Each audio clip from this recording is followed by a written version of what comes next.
Hello everyone, स्वागत है आप सबका learning with Gautam YouTube channel में। तो आज की इस वीडियो में हम करने वाले हैं क्लास 12th इकोनॉमिक्स के most important 200 objective question answer को, जो कि आपके आने वाले एग्जाम के लिए काफ़ी ज़्यादा महत्वपूर्ण प्रश्न रहने वाला है।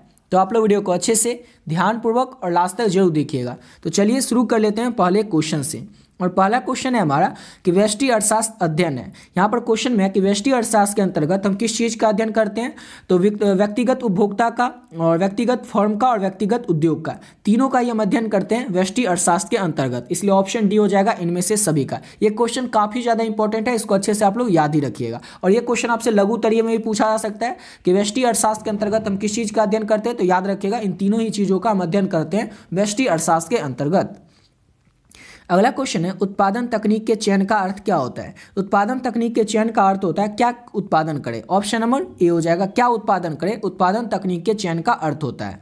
अगला क्वेश्चन है हमारा सम सीमांत उपयोगिता नियम के प्रतिपादक थे। तो सम सीमांत उपयोगिता नियम के प्रतिपादक कौन थे। तो मार्शल जो है ये सम सीमांत उपयोगिता नियम के प्रतिपादक थे, यानी कि ऑप्शन नंबर इसका ए हो जाएगा। अगला क्वेश्चन है पेट्रोल की कीमत में वृद्धि होने से गाड़ी की मांग क्या होगी। तो गाड़ी की मांग में कमी आएगी। ऑप्शन बी हो जाएगा, अगर पेट्रोल की वृद्धि बहुत ज़्यादा हो जाती है तो गाड़ी की मांग में क्या हो जाएगी, कमी आ जाएगी। ऑप्शन बी हो जाएगा। अगला क्वेश्चन है हमारा यदि वस्तु की मांग में अनुपातिक परिवर्तन वस्तु के मूल्य में अनुपातिक परिवर्तन के बराबर हो, यानी कि वस्तु की मांग में जो अनुपातिक परिवर्तन होगा और वस्तु के मूल्य में जो अनुपातिक परिवर्तन होगा, ये दोनों ही अगर बराबर होगा तो मांग की लोच क्या होगी। तो मांग की जो लोच है वो इकाई के बराबर होगी। ऑप्शन नंबर इसका सी हो जाएगा। अगला क्वेश्चन है उत्पाद किसका फलन है। उत्पाद जो है किसका फलन है। तो वस्तु के उत्पादन के साधनों का, वस्तु के उत्पादन की साधनों का उत्पाद जो है ये फलन है। ऑप्शन नंबर सी हो जाएगा। अगला क्वेश्चन है डैश उत्पादन के सभी संसाधनों में परिवर्तन संभव है, यानी कि किस चीज़ के उत्पादन के सभी संसाधनों में परिवर्तन संभव है। तो किसी भी समय के, ऑप्शन डी हो जाएगा, किसी भी समय के उत्पादन के सभी संसाधनों में परिवर्तन जो है वो संभव होता है, यानी कि ऑप्शन डी हो जाएगा। अगला क्वेश्चन है परिवर्तनशील अनुपातों का नियम लागू होता है क्योंकि कुछ साधन क्या होते हैं। तो कुछ साधन सीमित होते हैं। ऑप्शन नंबर ए हो जाएगा। परिवर्तनशील अनुपातों का नियम लागू होता है क्योंकि कुछ साधन क्या होते हैं, तो सीमित होते हैं। ऑप्शन नंबर ए हो जाएगा। अगला क्वेश्चन है प्राचीन काल के सिक्कों की पूर्ति तो किस तरह की होती थी। तो पूर्णतः बेलोचेदार होती थी। ऑप्शन नंबर बी हो जाएगा। प्राचीन काल के सिक्कों की पूर्ति जो है पूर्णतः बेलोचेदार होती थी। अगला क्वेश्चन है औसत स्थिर लागत वक्र होता है। तो औसत स्थिर लागत वक्र जो है किस तरह का होता है। तो एक्स अक्षर को स्पर्श नहीं करता है। ये इस तरह का होता है कि इसमें एक्स अक्ष जो होता है उसको स्पर्श नहीं किया जाता है। ऑप्शन नंबर इसका ए हो जाएगा। अगला क्वेश्चन है पूर्ण प्रतियोगिता फर्म डैश होती है, यानी कि किस तरह का होती है। तो कीमत बनाने काल की होती है। ऑप्शन नंबर बी हो जाएगा। पूर्ण प्रतियोगी फर्म जो है कीमत बनाने काल की होती है। अगला क्वेश्चन है संतुलन कीमत से अधिक कीमत पर क्या होगी। तो संतुलन कीमत से अधिक कीमत पर इसमें उसका ऑप्शन डी आई नहीं है, ऑप्शन डी हो जाएगा, इनमें से कोई नहीं। अगला क्वेश्चन है हमारा न्यूनतम सहायता मूल्य डैश होती है। तो न्यूनतम सहायता मूल्य जो होती है वो कैसी होती है। तो सामान्य मूल्य से अधिक होती है। न्यूनतम सहायता मूल्य जो है सामान्य मूल्य से अधिक होती है। ऑप्शन ए हो जाएगा। अगला क्वेश्चन है परिवार एवं फर्म के बीच वस्तु एवं सेवाओं के प्रवाह को डैश कहते हैं। तो इसे क्या कहते हैं। तो आय का चक्रीय प्रवाह कहते हैं। काफ़ी ज़्यादा इंपॉर्टेंट क्वेश्चन है, इसको तो याद ही रखिएगा अच्छे से कि परिवार एवं फर्म के बीच वस्तुओं एवं सेवाओं के प्रवाह को क्या कहते हैं। तो आय का चक्रीय प्रवाह कहते हैं। अगला क्वेश्चन है हमारा चार क्षेत्रीय अर्थव्यवस्था के संतुलन की क्या शर्त होती है। तो ऑप्शन नंबर इसका ए हो जाएगा। y=c+1 चार क्षेत्रीय अर्थव्यवस्था के संतुलन की शर्त होती है। ऑप्शन नंबर ए हो जाएगा। अगला क्वेश्चन है निम्न में से कौन राष्ट्रीय आय में शामिल नहीं किया जाता है। तो आकस्मिक आय को, कोई आकस्मिक आय हो गया, आमदनी हो गया, अब मान लीजिए कहीं पर देश में कुछ पेट्रोल निकल गया, सोना निकल गया, तो उसे राष्ट्रीय आय में शामिल नहीं किया जाता है। आकस्मिक यानी अचानक से जो आई हुई आमदनी होगी उसको राष्ट्रीय आय में शामिल नहीं किया जाता है। कर्मचारियों का परिश्रमिक परिचालन अधिवेश और स्वरोजगारी की निश्चित आय, ये तीनों ही राष्ट्रीय आय के अंतर्गत शामिल किया जाता है। अगला क्वेश्चन है शुद्ध अप्रत्यक्ष कर बराबर है। तो शुद्ध अप्रत्यक्ष कर जो है किसके बराबर होता है। तो ये बराबर होता है अप्रत्यक्ष कर माइनस सहायता के। ऑप्शन नंबर इसका ए हो जाएगा। अगला क्वेश्चन है हमारा सीमांत उपभोग प्रवृत्ति यानी कि एमपीसी और सीमांत बचत प्रवृत्ति यानी कि एमपीएस के बारे में सही कथन कौन सा है। तो ये जो है एमपीसी प्लस एमपीएस ये जो है बड़ा होगा 1 से। ऑप्शन नंबर इसका सी हो जाएगा। एमपीसी यानी कि सीमांत उपभोग प्रवृत्ति और सीमांत बचत प्रवृत्ति यानी कि एमपीएस, इसके बारे में कथन जो है ऑप्शन नंबर सी बिल्कुल सही हो जाएगा।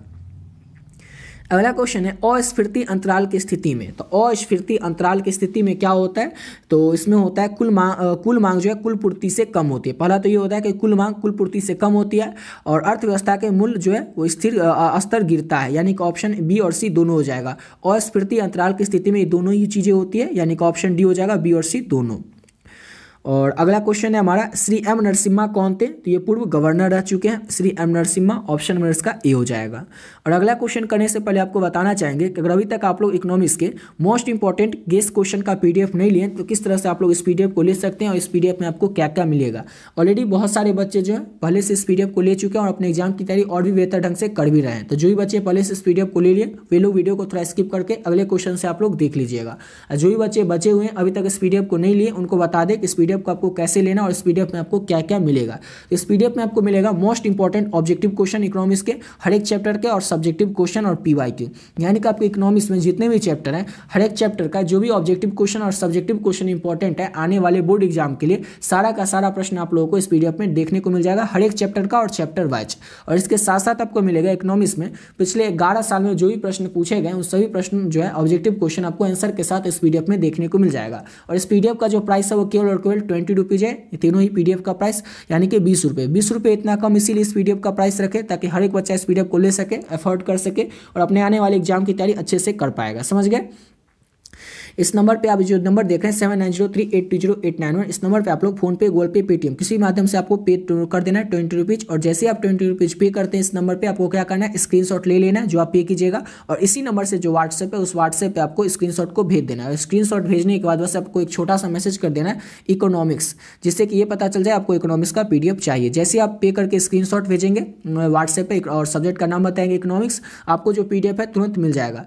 और इस पीडीएफ को लेकर के आप लोग और भी बेहतर ढंग से अपने एग्जाम की तैयारी कर सकते हैं। इसमें जितना क्वेश्चन है इसको अगर अच्छे से कर लेते हैं तो आपके एग्जाम में आने वाले अधिकतर प्रश्न आप लोगों को इसी में से देखने को मिल जाएगा। क्यों?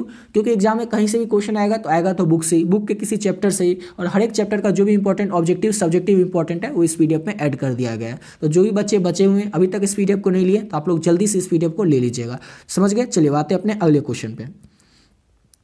और अगला क्वेश्चन है डॉक्टर मनमोहन सिंह कौन थे। तो डॉक्टर मनमोहन सिंह वित्त मंत्री भी रह चुके हैं भारत के, अर्थशास्त्री भी रह चुके हैं और भारत के पूर्व प्रधानमंत्री भी रह चुके हैं। काफी ज्यादा इंपॉर्टेंट क्वेश्चन है, अच्छे से इसको याद रखिएगा। ऑप्शन डी हो जाएगा इनमें से सभी। अगला क्वेश्चन है हमारा, निवेश के निर्धारक के घटक कौन से हैं। तो निवेश के निर्धारक के घटक क्या हो जाएगा, तो पूंजी की सीमांत क्षमता और ब्याज दर, ये दोनों ही क्या है, तो निवेश निर्धारक के घटक हैं। इसलिए ऑप्शन सी हो जाएगा, ए और बी दोनों, ये दोनों ही क्या है, पूंजी की सीमांत क्षमता और ब्याज दर दोनों ही निवेश निर्धारक के घटक हैं। इसलिए ऑप्शन नंबर इसका सी हो जाएगा, ए और बी दोनों। क्वेश्चन है हमारा, दूसरे नरसिम्हा समिति का गठन किस वर्ष हुआ था। तो दूसरे नरसिम्हा समिति का जो गठन है ये वर्ष 1998 में हुआ था, 1998 में हुआ था। ऑप्शन नंबर डी हो जाएगा। अगला क्वेश्चन है, भारत में 1 रुपये का नोट जारी करता है, यानी कि भारत में 1 रुपये का जो नोट है वो किसके द्वारा जारी किया जाता है, तो भारत सरकार के वित्त मंत्रालय के द्वारा भारत में 1 रुपये का नोट जारी किया जाता है। ऑप्शन नंबर बी हो जाएगा। अगला क्वेश्चन है, वैधानिकता के आधार पर मुद्रा को कितने भागों में बांटा जा सकता है। तो वैधानिकता के आधार पर मुद्रा को जो है 2 भागों में बांटा जा सकता है। ऑप्शन नंबर बी हो जाएगा। अगला क्वेश्चन है, मुद्रा आपूर्ति का नियमन कौन करता है। तो मुद्रा आपूर्ति का जो नियमन है ये करता है रिजर्व बैंक ऑफ इंडिया, यानी कि आरबीआई। ऑप्शन नंबर बी हो जाएगा। अगला क्वेश्चन है हमारा, मुद्रा के स्थैतिक और गत्यात्मक कार्यों का विभाजन किसने किया। 4 नाम दिया हुआ है, इसमें से आपको बताना है। तो पॉल एजिंग के द्वारा मुद्रा के स्थैतिक और गत्यात्मक कार्यों का विभाजन किया गया था, पॉल एजिंग के द्वारा। ऑप्शन नंबर बी हो जाएगा। अगला क्वेश्चन है, बैंक का एजेंसी कार्य क्या है। बैंक का जो है एजेंसी कार्य क्या है, काम क्या है, तो ट्रस्टी का कार्य करना, ट्रस्टी का कार्य करना बैंक का एजेंसी कार्य है। ऑप्शन नंबर सी हो जाएगा। अगला क्वेश्चन है हमारा, मुद्रा के स्थैतिक और गत्यात्मक कार्यों का विभाजन किसने किया। ये क्वेश्चन तो फिर से वही आ गया, तो किसने किया था, तो पॉल एजिंग ने किया था। ऑप्शन नंबर इसका बी हो जाएगा।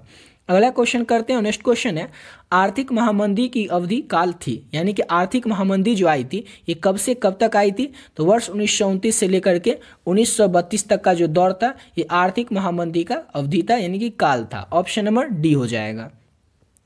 अगला क्वेश्चन है हमारा, भारत, ये तो बता ही चुके हैं, भारत में 1 रुपये का जो नोट है वो जारी किसके द्वारा किया जाता है, तो वित्त मंत्रालय के द्वारा भारत में 1 रुपये का जो नोट है वो जारी किया जाता है। अगला क्वेश्चन है, निम्न में से यानी कि जो 4 ऑप्शन दिया हुआ इसमें से कौन केंद्रीय बैंक का कार्य नहीं है यानी कि काम नहीं है। तो इसमें से कौन सा काम जो है वो केंद्रीय बैंक का नहीं है। तो पहले तो ये देख लेते हैं कि कौन कौन सा केंद्रीय बैंक का काम है। तो मुद्रा नोट का निर्गमन करना, अंतिम आश्रयदाता बनना, आर्थिक आंकड़ों को एकत्र करना, ये सब जो है केंद्रीय बैंक का कार्य है। लेकिन वित्तीय नीति का नियंत्रण करना ये केंद्रीय बैंक का काम नहीं है, यानी कि ऑप्शन नंबर इसका डी हो जाएगा। अगला क्वेश्चन है, एक संतुलित बजट जो है वो किसे कहते हैं, फिर किसे कहा जाता है। तो एक संतुलित बजट उसे कहा जाता है जब व्यय और प्राप्तियां बराबर हों, जबकि जितना भी हमें प्राप्त होता हो उतना ही खर्च होता हो, तो वही को कहा जाता है, उसी को कहा जाता है एक संतुलित बजट। ऑप्शन नंबर इसका ए हो जाएगा। अगला क्वेश्चन है हमारा, केन्स के सिद्धांत का संबंध है। तो केन्स के सिद्धांत का जो संबंध है वो किससे है। तो प्रभावपूर्ण मांग की प्रवृत्ति से, उपभोग प्रवृत्ति से और बचत प्रवृत्ति से, यानी कि ऑप्शन डी हो जाएगा। इनमें से सभी से केन्स के सिद्धांत का संबंध है। अगला क्वेश्चन है हमारा, समष्टि अर्थशास्त्र का अर्थ क्या है। और ये सेम क्वेश्चन आप लोगों से और लघुत्तरीय में पूछा जा सकता है कि समष्टि अर्थशास्त्र का मतलब क्या होता है। तो पूरे अर्थव्यवस्था का अध्ययन करना समष्टि अर्थशास्त्र का मतलब होता है। ऑप्शन नंबर इसका ए हो जाएगा, पूरे अर्थव्यवस्था का अध्ययन करना। अगला क्वेश्चन है, मूल्य स्तर में सामान्य गिरावट को क्या कहा जाता है। तो मूल्य के स्तर में सामान्य गिरावट जो होती है उसको अपस्फीति कहा जाता है। ऑप्शन नंबर बी हो जाएगा। अगला क्वेश्चन है हमारा, राष्ट्रीय आय की गणना किस पद्धति से होती है। तो राष्ट्रीय आय की जो गणना है वो व्यय पद्धति, आय पद्धति और उत्पादन पद्धति, यानी कि इन तीनों पद्धति से राष्ट्रीय आय जो है इसकी गणना की जाती है। इसलिए ऑप्शन इसका हो जाएगा डी, उपयुक्त सभी पद्धति से राष्ट्रीय आय की गणना की जाती है। अगला क्वेश्चन है हमारा, जीडीपी का पूरा नाम क्या है। तो जीडीपी का पूरा नाम है ग्रॉस डोमेस्टिक प्रोडक्ट। जीडीपी का याद रखना है, फुल फॉर्म क्या होता है, पूरा रूप क्या होता है, नाम क्या होता है। तो gross domestic product. Option number B हो जाएगा। अगला क्वेश्चन है हमारा, समष्टि अर्थशास्त्र में कुल मांग का अर्थ क्या होता है। तो समष्टि अर्थशास्त्र में कुल मांग का अर्थ जो होता है वो होता है कुल व्यय, यानी कि कुल खर्च। ऑप्शन नंबर इसका बी हो जाएगा।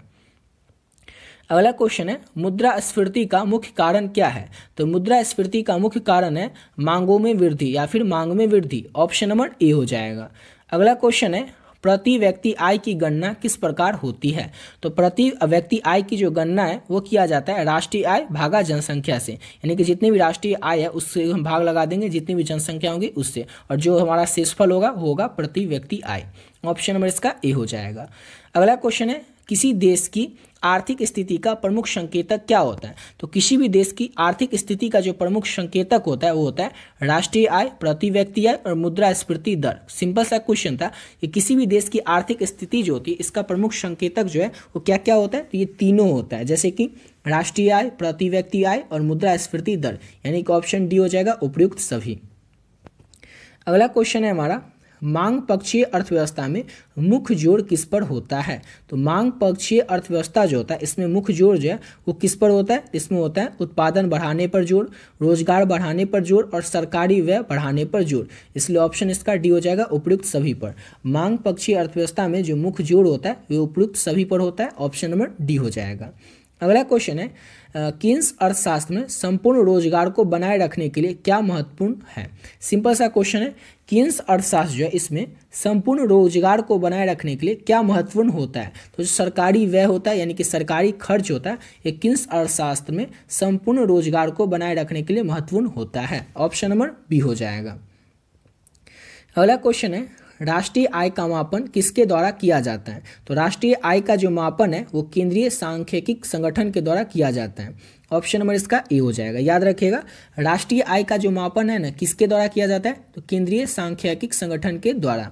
ऑप्शन नंबर ए हो जाएगा।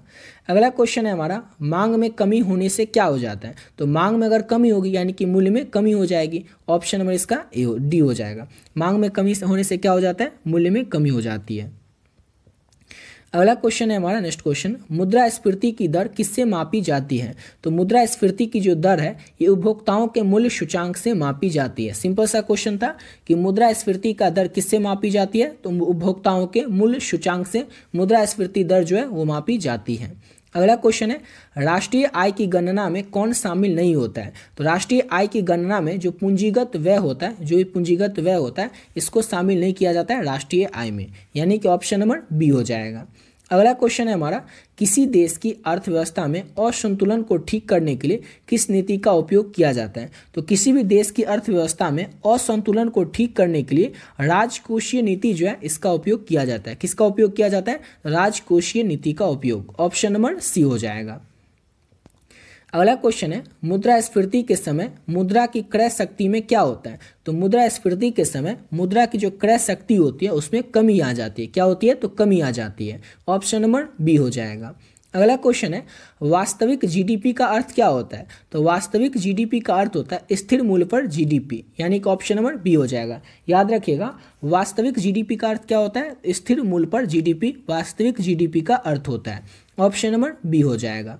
अगला क्वेश्चन है, केन्स के अनुसार पूर्ण रोजगार प्राप्त करने के लिए किस पर जोर देना चाहिए? किसके अनुसार बताना है? तो यहाँ पर बताना है केन्स के अनुसार ना पूर्ण रोजगार प्राप्त करने के लिए किस पर जोर देना चाहिए? तो सरकारी निवेश पर जोर देना चाहिए पूर्ण रोजगार प्राप्त करने के लिए केन्स के अनुसार। ऑप्शन नंबर ए हो जाएगा। अगला क्वेश्चन है, व्यापार चक्र के उतार चढ़ाव के प्रमुख कारण क्या है? तो व्यापार चक्र के उतार चढ़ाव के जो प्रमुख कारण है वो है मांग और आपूर्ति में परिवर्तन। मांग और आपूर्ति में परिवर्तन व्यापार चक्र के उतार चढ़ाव के प्रमुख कारण है। ऑप्शन नंबर बी हो जाएगा। अगला क्वेश्चन है हमारा, केन्स का सिद्धांत जो है किस पर आधारित है? ये क्वेश्चन अगर पिछले सालों में बात करें तो कई बार आपके एग्जाम में पूछा जा चुका है और इस साल भी पूछे जाने की काफ़ी ज़्यादा संभावनाएं हैं। तो इसको अच्छे से याद ही रखिएगा कि केन्स का जो सिद्धांत होता है वो मांग पर आधारित होता है। किस पर आधारित होता है? तो केन्स का जो सिद्धांत है ये मांग पर आधारित होता है। ऑप्शन नंबर ए हो जाएगा। अगला क्वेश्चन की ओर बढ़ते हैं और नेक्स्ट क्वेश्चन है हमारा, समष्टि अर्थशास्त्र में कुल आपूर्ति का क्या अर्थ होता है? तो समष्टि अर्थशास्त्र में कुल आपूर्ति का जो है क्या अर्थ होता है? तो इसका अर्थ होता है कुल उत्पादन से। ऑप्शन नंबर इसका ए हो जाएगा। अगला क्वेश्चन है, यदि देश में निर्यात बढ़ता है तो इसका जीडीपी पर क्या प्रभाव पड़ेगा? यानी कि देश में निर्यात बढ़ेगा तो जीडीपी क्या हो जाएगा? वो बढ़ेगा। देश से अगर निर्यात हो रहा है कुछ तो क्या होगा? जीडीपी पर ही प्रभाव पड़ेगा। ऑप्शन नंबर इसका ए हो जाएगा। अगला क्वेश्चन है हमारा, किसी अर्थव्यवस्था में कुल मांग और कुल आपूर्ति के बीच संतुलन की स्थिति को क्या कहते हैं? तो किसी भी अर्थव्यवस्था में कुल मांग और कुल आपूर्ति के बीच का जो संतुलन की स्थिति होगा उसे हम लोग कहेंगे आर्थिक संतुलन। क्या कहेंगे? तो उसे हम लोग आर्थिक संतुलन कहेंगे। ऑप्शन नंबर ए हो जाएगा। अब अगला क्वेश्चन की ओर बढ़ते हैं और नेक्स्ट क्वेश्चन है हमारा, केन्स के अनुसार अपस्फीति का मुख्य कारण क्या होता है? यहाँ पर फिर से बताना है केन्स के अनुसार ही। तो केन्स के अनुसार अपस्फीति का मुख्य कारण होता है मांग में कमी। मांग में कमी केन्स के अनुसार अपस्फीति का मुख्य कारण होता है। ऑप्शन नंबर ए हो जाएगा। अगला क्वेश्चन है, व्यापार चक्र का चढ़ाव किसे कहा जाता है? तो व्यापार चक्र का जो चढ़ाव है ये उछाल को कहा जाता है। किसे कहा जाता है? तो उछाल को व्यापार चक्र का चढ़ाव कहा जाता है। ऑप्शन नंबर बी हो जाएगा। अगला क्वेश्चन है, मुद्रास्फीति किससे होती है? मुद्रास्फीति जो है वो किससे होती है? तो जैसे कि उत्पादन में कमी से, मांग में वृद्धि से, सरकार द्वारा मुद्रा की आपूर्ति बढ़ाने से मुद्रास्फीति जो होती है इसमें कमी होती है। किससे होती है मुद्रास्फीति? तो इन सभी से होती है। ऑप्शन नंबर डी हो जाएगा। अगला क्वेश्चन है, केन्स का रोजगार सिद्धांत किस पर निर्भर करता है? तो केन्स का जो रोजगार सिद्धांत है ये कुल मांग पर निर्भर करता है। याद रखिएगा, केन्स का जो रोजगार सिद्धांत है ना ये किस पर निर्भर करता है? तो कुल मांग पर। ऑप्शन नंबर ए हो जाएगा। अगला क्वेश्चन है, मुद्रा का अधिक प्रचलन किस स्थिति में होता है? तो मुद्रा का जो अधिक प्रचलन है ये मुद्रास्फीति के स्थिति में होता है। किस स्थिति में होता है? तो मुद्रा का जो अधिक प्रचलन है ये मुद्रास्फीति के स्थिति में होता है। ऑप्शन नंबर ए हो जाएगा।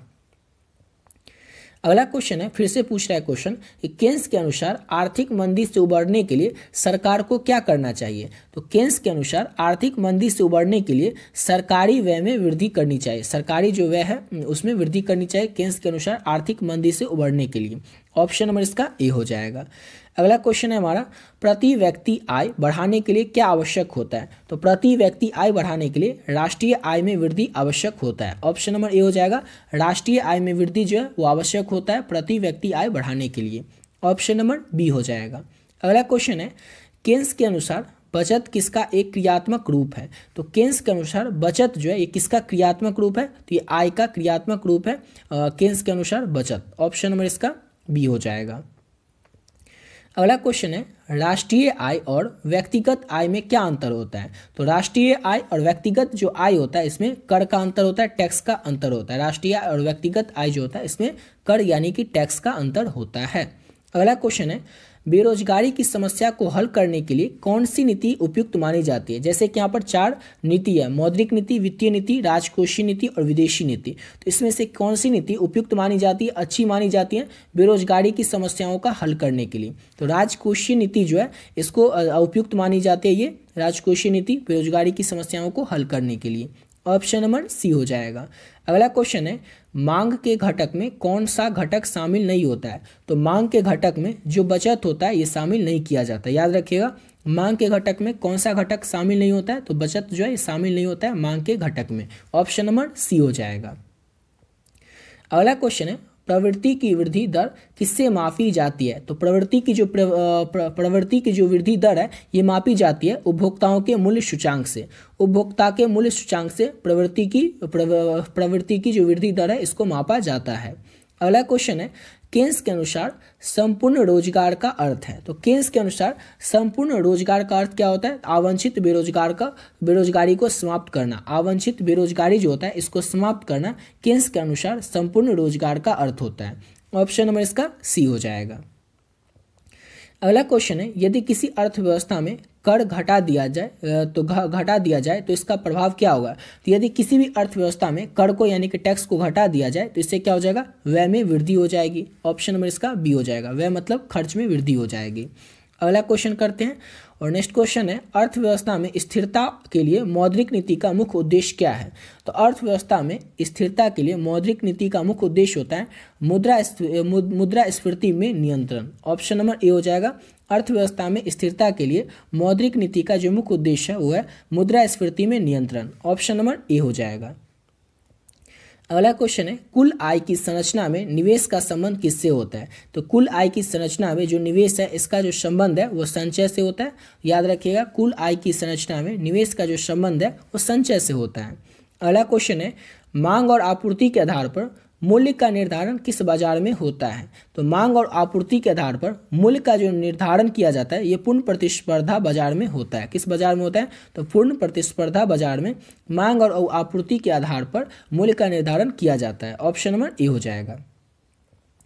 अगला क्वेश्चन है, किसी देश में बढ़ती बेरोजगारी का मुख्य कारण क्या हो सकता है। तो किसी भी देश में बढ़ती हुई बेरोजगारी का जो मुख्य कारण है वो हो सकता है मांग में कमी। ऑप्शन नंबर बी हो जाएगा, मांग में कमी किसी भी देश की बढ़ती बेरोजगारी का मुख्य कारण हो सकता है।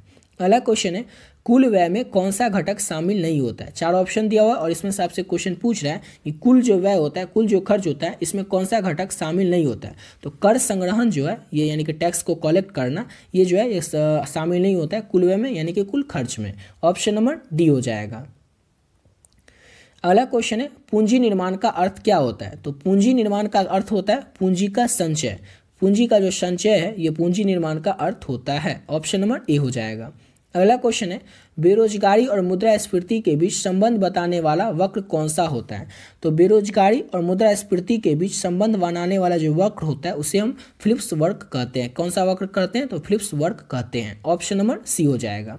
अगला क्वेश्चन है, केन्स के अनुसार किस कारक का प्रभाव रोजगार पर पड़ता है। किसका जो केन्स जो है इसके अनुसार आपको बताना है कि कौन से कारक का जो प्रभाव है रोजगार पर पड़ता है। तो कुल मांग का कारक। ऑप्शन नंबर बी हो जाएगा। अब नेक्स्ट क्वेश्चन करते हैं और अगला क्वेश्चन है, कुल आपूर्ति घटाने पर आर्थिक गतिविधियों पर क्या प्रभाव पड़ता है। तो कुल आपूर्ति घटाने पर आर्थिक गतिविधियों पर क्या प्रभाव पड़ता है कि बेरोजगारी में वृद्धि हो जाती है। क्या हो जाती है, तो बेरोजगारी में वृद्धि हो जाती है कुल आपूर्ति घटाने पर, यानी कि ऑप्शन नंबर बी हो जाएगा। अगला क्वेश्चन है, किसी देश की आर्थिक नीति में कटौती का मुख्य उद्देश्य क्या होता है। तो किसी भी देश की आर्थिक नीति में कटौती का मुख्य उद्देश्य होता है व्यय में कमी, यानी कि खर्च में कमी जो है या किसी भी देश की आर्थिक नीति में कटौती का मुख्य उद्देश्य होता है। ऑप्शन नंबर बी हो जाएगा। अगला क्वेश्चन है, किसी अर्थव्यवस्था में अस्थायी बेरोजगारी का कारण क्या होता है। तो किसी भी अर्थव्यवस्था में अस्थायी बेरोजगारी का मुख्य कारण जो है वो मौसमी प्रभाव होता है। ऑप्शन नंबर डी हो जाएगा। सिंपल सा क्वेश्चन था कि किसी भी अर्थव्यवस्था में अस्थायी बेरोजगारी का कारण क्या है कि मौसमी प्रभाव। ऑप्शन नंबर डी हो जाएगा। अगला क्वेश्चन है, वास्तविकता सकल घरेलू उत्पाद यानी कि जीडीपी का मापन किससे किया जाता है। तो वास्तविकता सकल घरेलू उत्पाद जीडीपी का जो मापन है वो किस तरह से किया जाता है। इसका मापन किया जाता है आधार वर्ष के मूल्य पर। ऑप्शन नंबर बी हो जाएगा। आधार वर्ष के मूल्य पर वास्तविकता सकल घरेलू उत्पाद का मापन किया जाता है, यानी कि ऑप्शन नंबर इसका बी हो जाएगा। अगला क्वेश्चन है, बचत की प्रवृत्ति बढ़ने से आर्थिक विकास पर क्या प्रभाव पड़ता है। तो बचत की जो प्रवृत्ति बढ़ती है इससे आर्थिक विकास पर निवेश में वृद्धि आ जाती है। क्या होती है, तो निवेश में वृद्धि हो जाती है। ऑप्शन नंबर डी हो जाएगा। अगला क्वेश्चन है, केन्स के अनुसार कुल मांग घटकों में कौन शामिल नहीं है। जैसे कि 4 ऑप्शन है और इसमें से आपसे क्वेश्चन पूछ रहा है कि केन्स के अनुसार कुल मांग घटकों में कौन शामिल नहीं होता है। कौन शामिल नहीं होता है, तो बचत जो है ये शामिल नहीं होता है केन्स के अनुसार कुल मांग घटकों में। ऑप्शन नंबर सी हो जाएगा।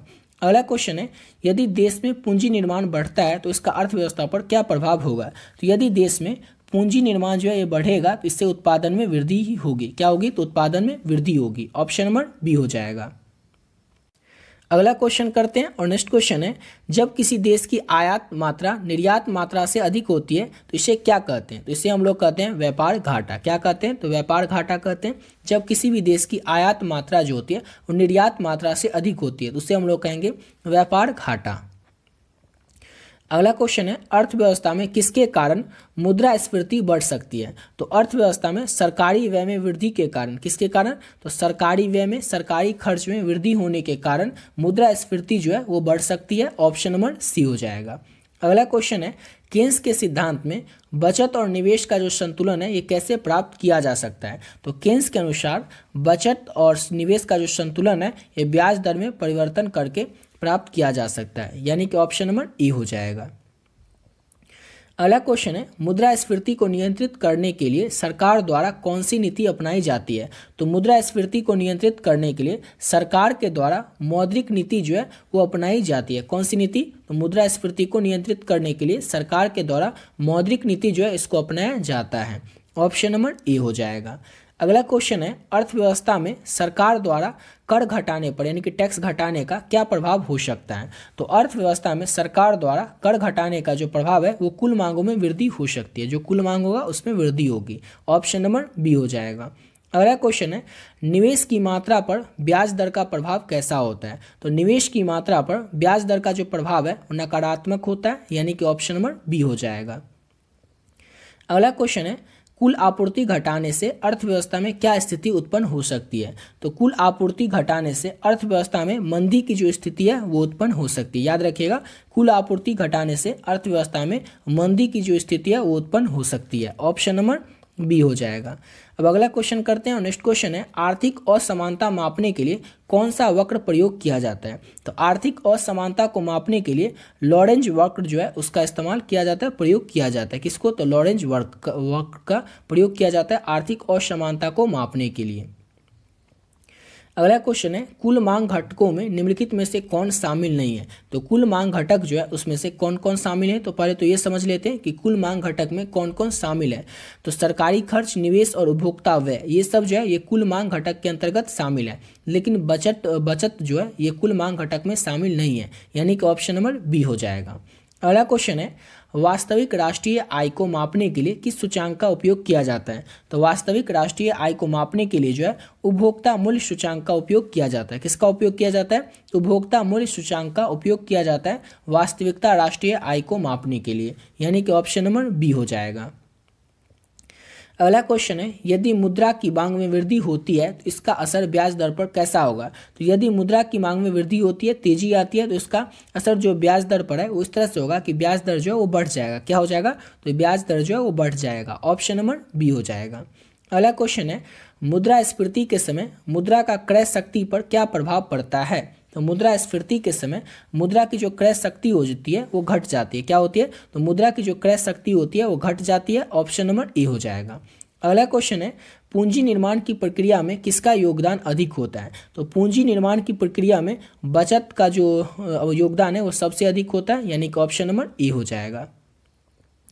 अगला क्वेश्चन है, संतुलन राष्ट्रीय आय किस स्थिति में प्राप्त होती है। तो संतुलन राष्ट्रीय आय जो है जब भी कुल मांग जो है बराबर होता है कुल आपूर्ति के, उस स्थिति में प्राप्त होती है। क्वेश्चन सिंपल सा है लेकिन समझना है आपको कि संतुलन राष्ट्रीय आय जो है किस स्थिति में प्राप्त होती है। तो जब भी कुल मांग जो होगा वो बराबर होगा कुल आपूर्ति के, इस स्थिति में संतुलन राष्ट्रीय आय जो है वो प्राप्त हो सकती है। ऑप्शन नंबर ए हो जाएगा। अगला क्वेश्चन है, केन्स के अनुसार मांग को बढ़ाने के लिए किस पर ध्यान देना चाहिए। तो केन्स के अनुसार मांग को बढ़ाने के लिए सरकारी जो व्यय है, सरकारी जो खर्च है उस पर ध्यान देना चाहिए, यानी कि ऑप्शन नंबर इसका हो जाएगा ए। अगला क्वेश्चन है, अर्थव्यवस्था में असंतुलन को ठीक करने के लिए सबसे उपयुक्त उपाय कौन सा होता है? तो मौद्रिक नीति का प्रयोग करना अर्थव्यवस्था में असंतुलन को ठीक करने का सबसे उपयुक्त, सबसे अच्छी उपाय मानी जाती है मौद्रिक नीति का प्रयोग करना। ऑप्शन नंबर बी हो जाएगा। अगला क्वेश्चन है, कुल आय के संतुलन को बनाए रखने के लिए कौन सी नीति अपनाई जाती है? तो कुल आय के संतुलन को बनाए रखने के लिए राजकोषीय नीति जो है इसको अपनाई जाती है। किस नीति को अपनाया जाता है? तो राजकोषीय नीति को कुल आय के संतुलन को बनाए रखने के लिए अपनाया जाता है। ऑप्शन नंबर ए हो जाएगा। अगला क्वेश्चन है, कुल मांग घटने के लिए कौन सी नीति कुल मांग को घटाने के लिए कौन सी नीति जो है ये अपनाई जाती है? तो कुल मांग को घटाने के लिए कर में वृद्धि किया जाता है, यानी कि ऑप्शन नंबर बी हो जाएगा। सिंपल सा क्वेश्चन था कि कुल मांग घटाने के लिए कौन सी नीति अपनाई जाती है? तो कर में वृद्धि की नीति को अपनाई जाती है। ऑप्शन नंबर बी हो जाएगा। अगला क्वेश्चन है, केन्स के सिद्धांत में किसे अर्थव्यवस्था का संचायक कहा जाता है? तो केन्स के सिद्धांत में जो बचत होता है, क्या होता है? बचत, इसको संचायक कहा जाता है। ऑप्शन नंबर सी हो जाएगा। अगला क्वेश्चन है, मुद्रास्फीति के समय ब्याज दरों में किस प्रकार का परिवर्तन होता है? तो मुद्रास्फीति के समय ब्याज दर जो है वो बढ़ जाता है। क्या होता है? तो ब्याज दर जो है वो बढ़ जाता है मुद्रास्फीति के समय। ऑप्शन नंबर बी हो जाएगा। अगला क्वेश्चन है, बचत का क्या अर्थ होता है? तो बचत का क्या अर्थ होता है? तो बचत का अर्थ होता है आय का वह हिस्सा जो खर्च नहीं किया जाता हो। आय का वह हिस्सा जो कि खर्च किया ही नहीं जाता हो, यानी कि आपको पहले ही बता चुके हैं कि अगर किसी की आमदनी जो है मान लीजिए 15,000 होती है और वो क्या करेगा, महीने का 15,000 कमाएगा और 10,000 खर्च करेगा, तो बच गया कितना? 5,000 रुपये। तो ये क्या हो गया? ये बचत हो गया। आय का यानी कि वह हिस्सा जो कि खर्च ही नहीं किया जाता हो, जो 5,000 बच गया, यही होता है बचत। अगला क्वेश्चन है हमारा, केन्स के अनुसार संपूर्ण रोजगार का स्तर किस पर निर्भर करता है? तो केन्स के अनुसार संपूर्ण रोजगार का जो स्तर है वो कुल मांग पर निर्भर करेगा। किस पर निर्भर करेगा? तो कुल मांग पर। ऑप्शन नंबर ए हो जाएगा। अगला क्वेश्चन है, अर्थव्यवस्था में संरचनात्मक बेरोजगारी का क्या कारण होता है? तो बेरोजगारी जो है वो बहुत सारे प्रकार के होते हैं, जैसे कि यहाँ पर है संरचनात्मक बेरोजगारी। तो संरचनात्मक बेरोजगारी जो है इसका कारण क्या होता है? तो संरचनात्मक बेरोजगारी के अंतर्गत आता है कौशल का अभाव, यानी कि अगर किसी के पास कुछ कौशल ही नहीं है, कुछ गुण ही नहीं है, तो क्या होगा? उसे रोजगार नहीं मिल पाएगा और इसी जो बेरोजगारी होगी, इसी बेरोजगारी को कहा जाएगा संरचनात्मक बेरोजगारी, यानी कि कौशल का अभाव। ऑप्शन नंबर बी हो जाएगा। अगला क्वेश्चन है, प्रति व्यक्ति आय जो है ये कैसी मापी जाती है? तो प्रति व्यक्ति आय को राष्ट्रीय आय बटे कुल जनसंख्या से बटे कर दिया जाता है, उसके बाद मापी जाती है प्रति व्यक्ति आय को, यानी कि ऑप्शन नंबर इसका ए हो जाएगा। अगला क्वेश्चन है हमारा, जब किसी अर्थव्यवस्था में कुल मांग कुल आपूर्ति से अधिक होती है तो वो क्या होता है? तो मुद्रास्फीति होता है उसमें। ऑप्शन नंबर बी हो जाएगा। सिंपल सा क्वेश्चन है कि जब भी किसी अर्थव्यवस्था में कुल मांग कुल आपूर्ति से अधिक होगी तो मुद्रास्फीति का स्थिति उत्पन्न हो जाएगा, यानी कि ऑप्शन नंबर बी हो जाएगा। अगला क्वेश्चन है, यदि कोई व्यक्ति अपनी आय का एक बड़ा हिस्सा बचत करता है तो अर्थव्यवस्था में क्या प्रभाव पड़ेगा? तो यदि कोई व्यक्ति अपनी आय का एक बड़ा सा हिस्सा बचत करता है तो अर्थव्यवस्था में क्या होगा कि मांग घटेगी। क्या होगी? तो मांग घटेगी। ऑप्शन नंबर ए हो जाएगा। अगला क्वेश्चन है हमारा, यदि सरकार निवेश को बढ़ावा देना चाहती है तो उसे क्या करना चाहिए? तो यदि सरकार निवेश को बढ़ावा देना चाहती है तो उसे ब्याज दर में कमी करना चाहिए। क्या करना चाहिए? क्योंकि ब्याज दर जो है उसमें कमी करेगी तो इससे क्या होगा? निवेश का अवसर ज़्यादा आएगा। ऑप्शन नंबर बी हो जाएगा।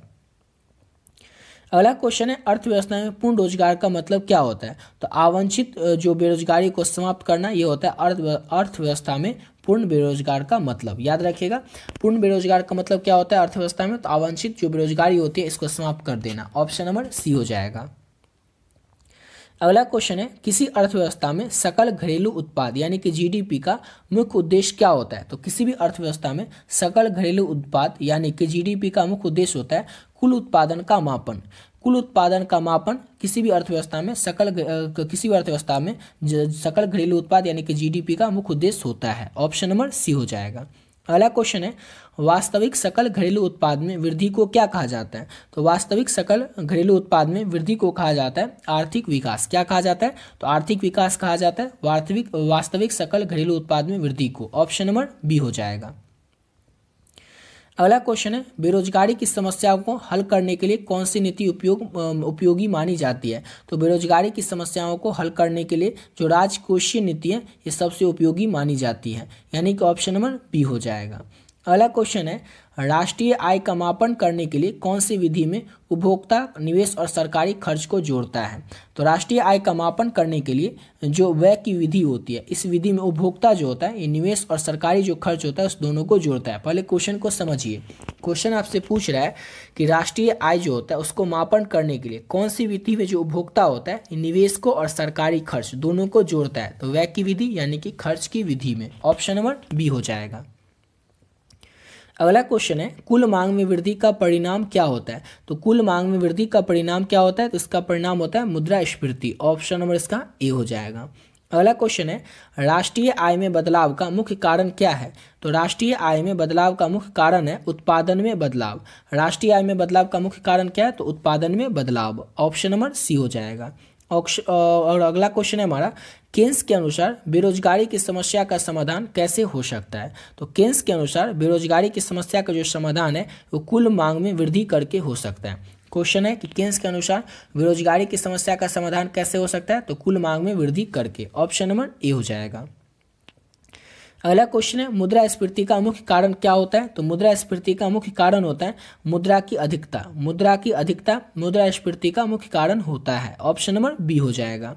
अगला क्वेश्चन है, यदि सरकार कर दरों को बढ़ा देती है, यानी कि सरकार जो होती है वो टैक्स के दरों को बढ़ा देती है, तो इसका क्या प्रभाव हो सकता है? तो मांग में कमी आ जाएगी। क्या हो जाएगा कि मांग में कमी आ जाएगी। यदि सरकार कर का जो दर है यानी कि टैक्स का जो दर है उसे बढ़ा देगी तो मांग में कमी आ जाएगी।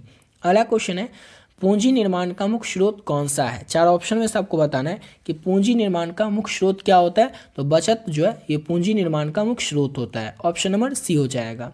अगला क्वेश्चन है, सकल घरेलू उत्पाद यानी कि जीडीपी का अर्थ क्या होता है? तो जीडीपी का अर्थ होता है किसी देश में उत्पादित वस्तुओं और सेवाओं का कुल मूल्य। किसी भी देश में उत्पादित जो वस्तुएं होती हैं और सेवाएं होती हैं इनका कुल मूल्य जो है यही होता है जीडीपी का अर्थ। ऑप्शन नंबर सी हो जाएगा।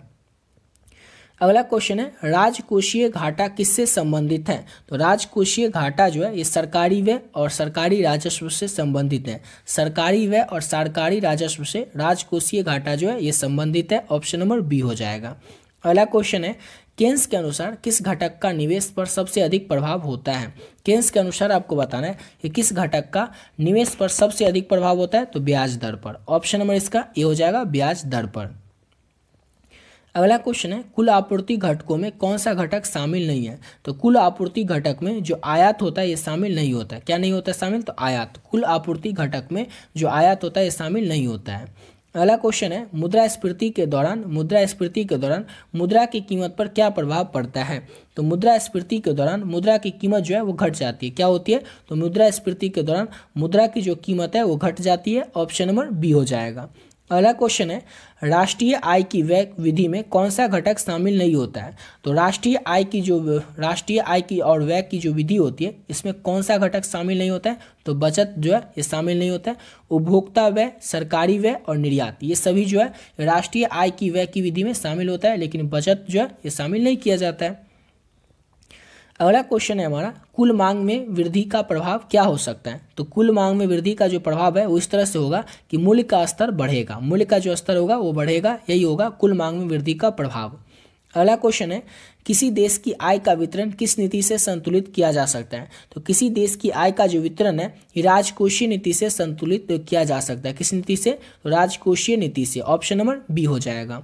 अगला क्वेश्चन है, कुल मांग में गिरावट आने का मुख्य कारण क्या हो सकता है? तो कुल मांग में गिरावट आने का मुख्य कारण जो है ये हो सकता है कि ब्याज दर में वृद्धि। ब्याज दर में वृद्धि कुल मांग में गिरावट आने का मुख्य कारण हो सकता है। ऑप्शन नंबर इसका क्या हो जाएगा? तो ऑप्शन सी हो जाएगा। अगला क्वेश्चन है, केन्स के अनुसार बचत और निवेश को संतुलित करने के लिए किस उपाय का प्रयोग किया जाता है? तो केन्स के अनुसार बचत और निवेश को संतुलित करने के लिए ब्याज दर में परिवर्तन किया जाता है। क्या किया जाता है? तो ब्याज दर में परिवर्तन। अगला क्वेश्चन है, निवेश में वृद्धि के प्रमुख कारणों में से एक क्या है? तो निवेश में वृद्धि के सरकारी सहायता जो है प्रमुख कारणों में से एक है। सिंपल सा क्वेश्चन है, निवेश में वृद्धि के प्रमुख कारणों में से या फिर मुख्य कारणों में से कौन सा एक है? तो सरकारी सहायता जो है ये प्रमुख मुख्य कारणों में से वृद्धि का, निवेश में वृद्धि के मेन कारण है। ऑप्शन नंबर बी हो जाएगा, मुख्य कारण सरकारी सहायता है।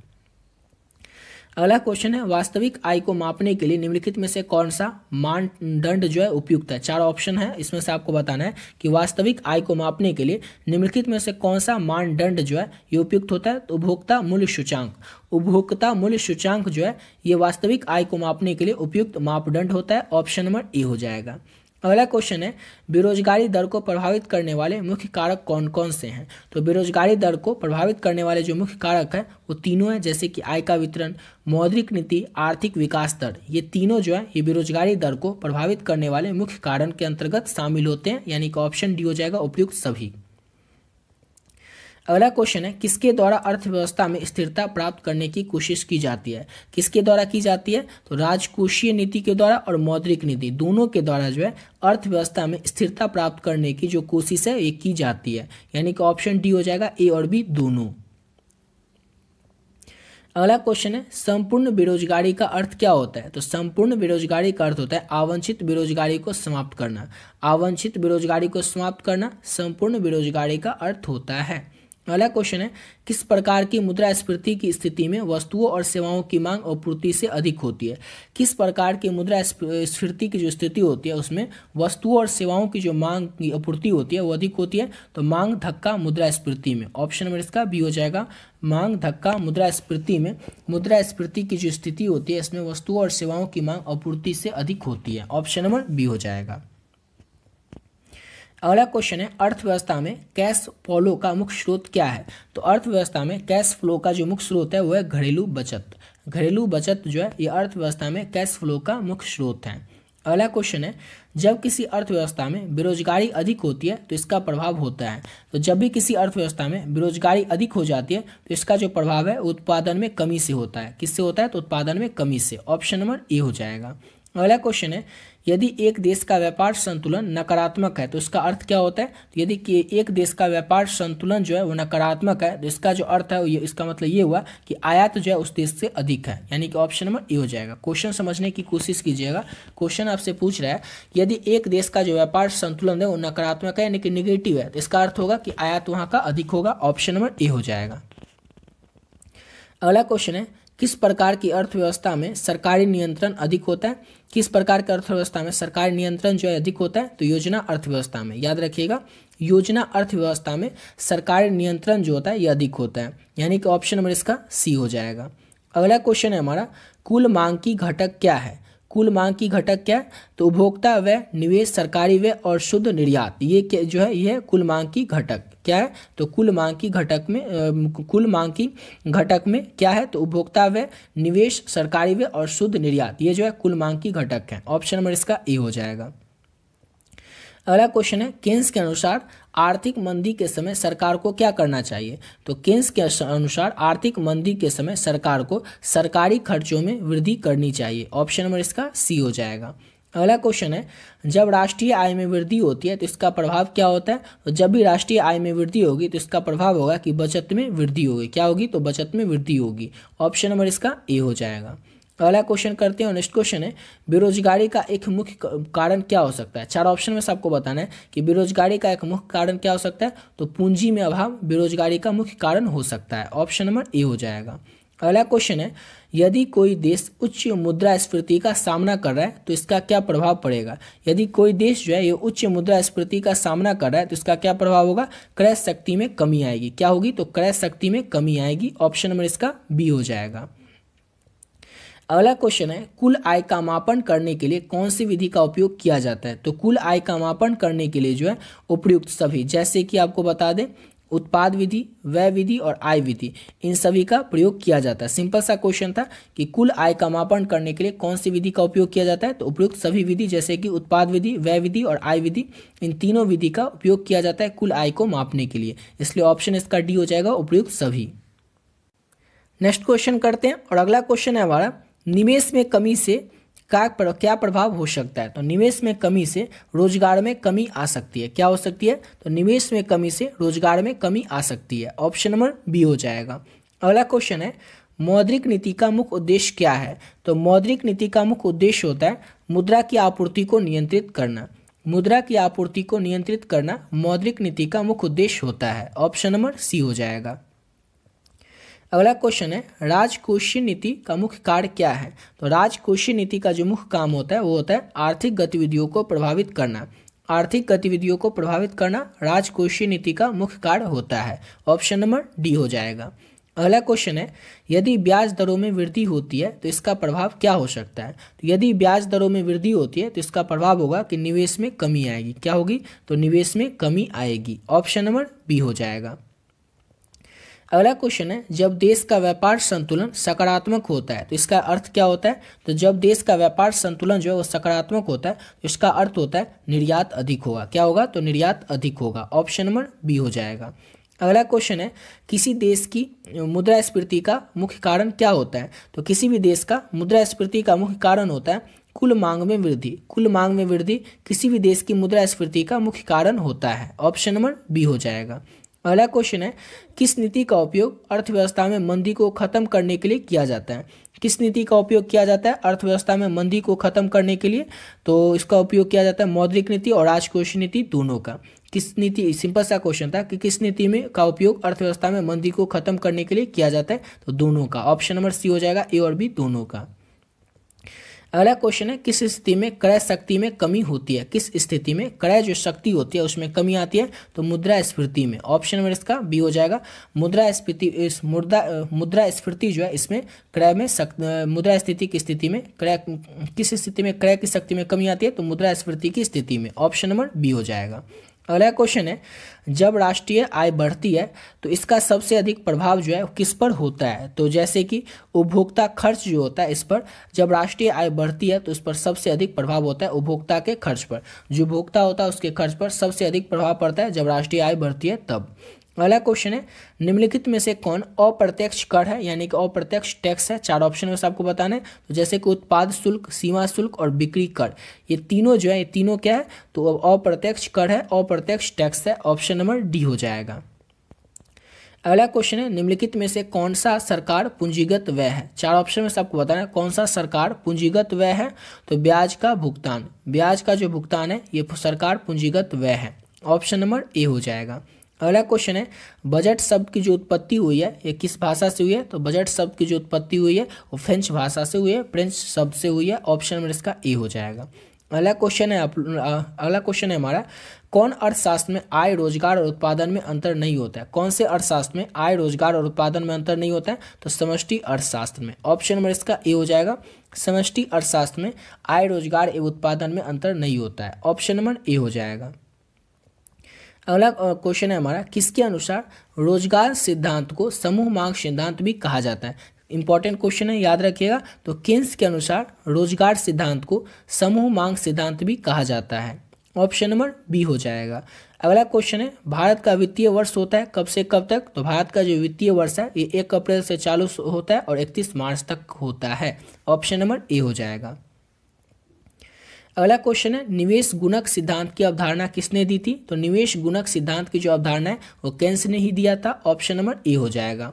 अगला क्वेश्चन है अतिरिक्त मांग उत्पन्न होने के कौन से कारण है। तो अतिरिक्त मांग उत्पन्न होने के कारण है सार्वजनिक व्यय में वृद्धि, मुद्रा की पूर्ति में वृद्धि, करों में कमी, यानी कि ऑप्शन डी हो जाएगा। उपयुक्त सभी जो है ये अतिरिक्त मांग उत्पन्न होने के कारण है, यानी कि ऑप्शन नंबर डी हो जाएगा। अगला क्वेश्चन है किन्स ने अर्थव्यवस्था में न्यून मांग की दशा को किस नाम से पुकारा है। तो किन्स ने अर्थव्यवस्था में न्यून मांग की जो दशा है उसको अपूर्ण रोजगार संतुलन के नाम से पुकारा है। किस नाम से पुकारा है। तो अपूर्ण रोजगार संतुलन के नाम से। अगला क्वेश्चन है निम्नलिखित में से कौन सी राजस्व प्राप्ति नहीं है। 4 ऑप्शन से आपको बताना है कि कौन सा राजस्व प्राप्ति नहीं है। तो विदेशी अनुदान, विदेशी अनुदान जो है ये राजस्व प्राप्ति नहीं है। ऑप्शन नंबर बी हो जाएगा। अगला क्वेश्चन है ब्रिटिश अर्थशास्त्री J.M. किन्स की पुस्तक द जनरल थ्योरी किस वर्ष प्रकाशित हुई थी। तो ब्रिटिश अर्थशास्त्री जिसकी की पुस्तक का नाम है, जिसका कि पहले तो नाम याद रखना है, J.M. किन्स, इसकी जो पुस्तक है द जनरल थ्योरी। ये भी क्वेश्चन आपसे पूछा जा सकता है कि द जनरल थ्योरी पुस्तक जो है इसके लेखक कौन है। तो J.M. किन्स हैं। और ये जो पुस्तक है प्रकाशित कब हुई थी। तो वर्ष 1936 में द जनरल थ्योरी नामक पुस्तक जो थी, जो कि पुस्तक है किसके द्वारा लिखी गई। तो J.M. किन्स के द्वारा ये पुस्तक प्रकाशित हुई थी, याद रखिएगा। अगला क्वेश्चन है महामंदी किस वर्ष आई थी? तो आपको पहले ही बता चुके हैं ऊपर कि महामंदी जो है इसका दौर रहा था 1929। यहाँ पर 29 नहीं, यहाँ पर 29 होना चाहिए था, या 30 है ना, तो 30 भी कर सकते हैं क्योंकि महामंदी का जो दौर है 1929 से चालू हुआ था और 31 तक रहा था। तो यहाँ पर 30 है तो 30 को लगा सकते हैं। अगला क्वेश्चन है हमारा विदेशी विनिमय दर का निर्धारण होता है। तो विदेशी विनिमय दर का जो निर्धारण है मांग एवं पूर्ति के द्वारा होता है। किसके द्वारा? तो मांग एवं पूर्ति के द्वारा विदेशी विनिमय दर का निर्धारण किया जाता है। अगला क्वेश्चन है अमेरिकी डॉलर का अवमूल्यन कब हुआ था? तो अमेरिकी डॉलर का जो अवमूल्यन है वो हुआ था कब? तो ये हुआ था 12 फरवरी 1973 को, यानी कि ऑप्शन नंबर ए हो जाएगा। अगला क्वेश्चन है तैरती विनिमय दर की व्यवस्था किसके अधीन आरंभ हुआ था? तो ये आरंभ हुआ था अंतर्राष्ट्रीय मुद्रा कोष के द्वारा, यानी कि ऑप्शन नंबर ए हो जाएगा। अगला क्वेश्चन है दोहरी विनिमय प्रणाली का आरंभ कब हुआ था? तो दोहरी विनिमय प्रणाली का जो आरंभ है, शुरुआत जो है ये हुआ था 1 मार्च 1992 से। ऑप्शन नंबर ए हो जाएगा। 1 मार्च 1992 से दोहरी विनिमय प्रणाली का आरंभ शुरू हुआ था। अगला क्वेश्चन है हमारा एस.एम. तारपोर कौन थे? तो एस.एम. तारपोर जो है ये कौन थे? तो एस.एम. तारपोर भारतीय रिजर्व बैंक के पूर्व डिप्टी गवर्नर थे। ऑप्शन नंबर इसका ए हो जाएगा। भारतीय रिजर्व बैंक के पूर्व डिप्टी गवर्नर थे। ऑप्शन नंबर इसका ए हो जाएगा। अगला क्वेश्चन है व्यापार संतुलन का अर्थ होता है। तो व्यापार संतुलन का अर्थ क्या होता है? तो व्यापार संतुलन का अर्थ होता है वस्तुओं के आयात और निर्यात में। ऑप्शन नंबर इसका बी हो जाएगा। वस्तुओं के आयात और निर्यात से व्यापार संतुलन का अर्थ होता है। ऑप्शन नंबर बी हो जाएगा। अगला क्वेश्चन है व्यापार क्षेत्र में कौन सी मदें शामिल होती है? 4 ऑप्शन में से आपको बताना है कौन सी मदें शामिल होती है व्यापार क्षेत्र में, व्यापार में। तो याद रखना है दृश्य मदें जो है ये व्यापार क्षेत्र में शामिल होती है। ऑप्शन नंबर सी हो जाएगा। अगला क्वेश्चन करते हैं और नेक्स्ट क्वेश्चन है हमारा ऐसा व्यय या फिर ऐसे व्यय जो सरकार के लिए किसी परिसंपत्ति का सृजन नहीं करती है वो क्या होता है? वो क्या होता है? तो होता है राजस्व व्यय। ऐसा व्यय यानी कि ऐसा खर्च जो सरकार के लिए किसी परिसंपत्ति का सृजन नहीं करती है वो क्या है? तो राजस्व व्यय है। ऑप्शन नंबर ए हो जाएगा। अगला क्वेश्चन है निम्न में से यानी कि जो 4 ऑप्शन दिया हुआ है इसमें से कौन राजकोषीय घाटा से होने वाला खतरा है?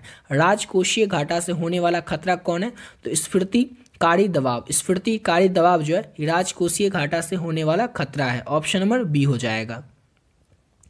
अगला क्वेश्चन है निम्न में से सरकार के द्वारा उधार लेने के कारणों की ओर ध्यान आकर्षित करता है। कौन सा ध्यान आकर्षित करता है? तो राजस्व घाटा। ऑप्शन नंबर सी हो जाएगा। क्वेश्चन को पहले समझिएगा। क्वेश्चन आपसे पूछ रहा है कि कौन सरकार के द्वारा उधार लेने के कारणों की ओर ध्यान आकर्षित करता है? तो राजस्व घाटा। ऑप्शन नंबर सी हो जाएगा। अगला क्वेश्चन है बजट निम्न में से कौन सा शब्द है? तो बजट जो है कहाँ का शब्द है? तो बजट फ्रेंच का शब्द है। बजट कहाँ का शब्द है? इंपॉर्टेंट क्वेश्चन है, याद रखिएगा। तो फ्रेंच का। ऑप्शन नंबर सी हो जाएगा। अगला क्वेश्चन है निम्न में से यानी कि जो 4 ऑप्शन है इसमें से भुगतान शेष की परिभाषा किसने दिया? भुगतान शेष की जो परिभाषा है वो किसने दिया? तो बैनहम ने। किसने? तो बैनहम ने भुगतान शेष की परिभाषा दी है। ऑप्शन नंबर इसका बी हो जाएगा। अगला क्वेश्चन है पूंजी खाते का लेन देन किस रूप में होता है? तो पूंजी खाते का जो लेन देन है वो स्टॉक के रूप में होता है। किस रूप में होता है? तो स्टॉक के रूप में पूंजी खाते का लेन देन होता है। ऑप्शन नंबर बी हो जाएगा। अगला क्वेश्चन है निम्न में से कौन पूंजी खाते में नहीं आता है? 4 ऑप्शन में से आपको बताना है कि पूंजी खाते में कौन नहीं आता है। तो एक पक्षीय अंतरणा जो है ये पूंजी खाते में नहीं आता है, यानी कि ऑप्शन नंबर सी हो जाएगा। अगला क्वेश्चन है निम्नलिखित में से कौन सा सरकार पूंजीगत व्यय है? सरकार पूंजीगत व्यय कौन है? तो ब्याज का भुगतान। ब्याज का जो भुगतान है ये सरकार पूंजीगत व्यय है। ऑप्शन नंबर ए हो जाएगा। अगला क्वेश्चन है निम्न में से कौन राजकोषीय उपाय नहीं है? राजकोषीय उपाय कौन नहीं है? तो बैंक दर जो है ये राजकोषीय उपाय नहीं है, जैसे कि कर, सार्वजनिक व्यय, सार्वजनिक ऋण, ये सब है राजकोषीय उपाय। अगला क्वेश्चन है हमारा राजकोषीय अनुशासन का सूचक है। तो राजकोषीय अनुशासन का सूचक कौन है? तो शून्य प्राथमिक घाटा। शून्य प्राथमिक घाटा जो है ये राजकोषीय अनुशासन का सूचक है। ऑप्शन नंबर ए हो जाएगा। अगला क्वेश्चन है निम्नलिखित में से कौन गैर विकासशील सार्वजनिक व्यय नहीं है? 4 ऑप्शन में से आपको बताना है कि कौन जो है वो गैर विकासशील सार्वजनिक व्यय यानी कि सार्वजनिक खर्च नहीं है। तो सुरक्षा जो है ये गैर विकासशील सार्वजनिक व्यय नहीं है। ऑप्शन नंबर ए हो जाएगा। अगला क्वेश्चन है वास्तविक व्यवहार किस खाते में लिखे जाते हैं? तो वास्तविक व्यवहार जो होते हैं वो पूंजी खाते में लिखे जाते हैं। किस खाते में? तो पूंजी खाते में वास्तविक व्यवहार जो है वो लिखे जाते हैं। ऑप्शन नंबर बी हो जाएगा। अगला क्वेश्चन है चालू खाता का लेन देन किसमें होता है। तो चालू खाता का जो लेन देन है वो प्रवाह के रूप में होता है, यानी कि ऑप्शन नंबर ए हो जाएगा। अगला क्वेश्चन है स्वतंत्रता के समय भारतीय अर्थव्यवस्था की कौन सी प्रकृति थी। तो उपनिवेशीय अर्थव्यवस्था, अर्ध समांती अर्थव्यवस्था और पिछड़ी समांती अर्थव्यवस्था, ये तीनों प्रकृति थी स्वतंत्रता के समय भारतीय अर्थव्यवस्था की, इसलिए ऑप्शन डी हो जाएगा उपयुक्त सभी। अगला क्वेश्चन है ब्रिटिश शासन के समय भारत की अर्थव्यवस्था क्या थी। तो ब्रिटिश शासन के समय भारत की जो अर्थव्यवस्था थी वो पिछड़ी तथा गतिहीन थी। किस प्रकार की थी, तो पिछड़ी तथा गतिहीन थी ब्रिटिश शासन के समय भारत की अर्थव्यवस्था, ऑप्शन नंबर सी हो जाएगा। अगला क्वेश्चन है ब्रिटिश शासन से पूर्व भारतीय हस्तशिल्प उद्योग जो थे वो किस प्रकार के थे। तो ब्रिटिश शासन से पूर्व यानी कि ब्रिटिश शासन से पहले भारतीय हस्तशिल्प उद्योग जो थे वो विकसित उद्योग थे। किस तरह के थे, तो विकसित उद्योग थे, ऑप्शन नंबर इसका ए हो जाएगा। अगला क्वेश्चन है ब्रिटिश शासन से पूर्व भारत के गांवों में क्या प्रचलित था। तो ब्रिटिश शासन से पूर्व भारत के गांवों में आत्मनिर्भर थे लोग जो थे वो ब्रिटिश शासन से पूर्व भारत के गांव में प्रचलित। पहले तो याद रखना है ब्रिटिश का जो शासन था उससे पहले जो गांव था उसमें सामंतवाद प्रचलित था और जो लोग रहते थे वो आत्मनिर्भर रहते थे, यानी कि किसी पर निर्भर वो नहीं रहते थे, समझ गए, और सामंतवाद जो है वो प्रचलित था, ऑप्शन नंबर बी हो जाएगा। अगला क्वेश्चन है ब्रिटिश शासन से पूर्व भारतीय गांवों की दृष्टि आर्थिक दृष्टि से क्या थे, तो आत्मनिर्भर थे, ऑप्शन हो गया, ऑप्शन नंबर इसका बी हो जाएगा, आत्मनिर्भर थे। अगला क्वेश्चन है भारत में उद्योग का संरक्षण किसकी सिफारिश के आधार पर हुआ था। तो भारत में जो उद्योगों का संरक्षक है वो संरक्षण है वो किसकी सिफारिश पर हुआ था, तो वित्त आयोग के संरक्षण पर, यानी कि सिफारिश पर भारतीय उद्योग का जो संरक्षण है वो हुआ था वित्त आयोग के सिफारिश पर, ऑप्शन नंबर ए हो जाएगा। द्वितीय प्रशुल्क आयोग ने अपनी रिपोर्ट कब दी थी। तो द्वितीय प्रशुल्क आयोग के द्वारा अपनी रिपोर्ट जो है वर्ष 1950 में प्रकाशित किया गया था, ऑप्शन नंबर बी हो जाएगा। और सेकंड लास्ट क्वेश्चन है हमारा प्रशुल्क आयोग ने सबसे पहले संरक्षण किस उद्योग को दिया था। तो प्रशुल्क आयोग ने सबसे पहले जो संरक्षक है वो लोहा और इस्पात उद्योग को दिया था, ऑप्शन नंबर ए हो जाएगा। और इस वीडियो का लास्ट क्वेश्चन है हमारा, और आज की इस वीडियो का लास्ट क्वेश्चन भी कि राष्ट्रीय आय समिति 1949 के अनुसार 1951 में प्रति व्यक्ति आय कितनी थी, तो 225 रुपये थी, ऑप्शन नंबर इसका ए हो जाएगा। और यहाँ तक कंप्लीट होता है हमारा इकोनॉमिक्स का 200 इंपॉर्टेंट ऑब्जेक्टिव क्वेश्चन। जितना क्वेश्चन आपको बताएं सभी क्वेश्चन आपके आने वाले एग्जाम के लिए काफ़ी ज़्यादा इंपॉर्टेंट प्रश्न है, तो आपको आशा करता हूँ सभी क्वेश्चन अच्छे से समझ में आ ही गया होगा। और ऊपर जो आपको PDF बताएं, जो भी बच्चे अभी तक उस PDF को नहीं लिए उस PDF को आप लोग जरूर ले लीजिएगा। PDF का प्राइस है केवल और केवल 20 रुपीज़। ऊपर जो आपको नंबर बताएं 7903820891, उस नंबर पे आप लोग फोन पे, गूगल पे, पेटीएम किसी माध्यम से आपको केवल और केवल 20 रुपीज़ पे कर देना है और उसका स्क्रीनशॉट लेकर के उसी नंबर से जो व्हाट्सएप है उस व्हाट्सएप पर आपको भेज देना। और आपको जैसे जो भी सब्जेक्ट का चाहिए, जैसे इकोनॉमिक्स का चाहिए तो इकोनॉमिक्स आप लोग मैसेज कर दीजिएगा, इकोनॉमिक्स का जो PDF है आपको तुरंत मिल जाएगा। उस PDF को लेकर के आप लोग अच्छे तरीके से अपने एग्जाम की तैयारी कर सकते हैं बहुत ही कम समय में। उसमें जितना क्वेश्चन है उसको अगर सभी को अच्छे से तैयार कर लेते हैं, ऑब्जेक्टिव और सब्जेक्टिव दोनों को, तो आपके एग्जाम में जो भी प्रश्न आएंगे उसमें से अधिकतर प्रश्न आप लोगों को उसी PDF से देखने को मिल जाएगा। तो जो भी बच्चे अभी तक उस PDF को नहीं लिए उसको जरूर ले लीजिएगा और उससे अच्छे तरीके से आपको तैयारी कर लेना है, ठीक है। तो मिलते हैं नेक्स्ट वीडियो में नए वीडियो के साथ।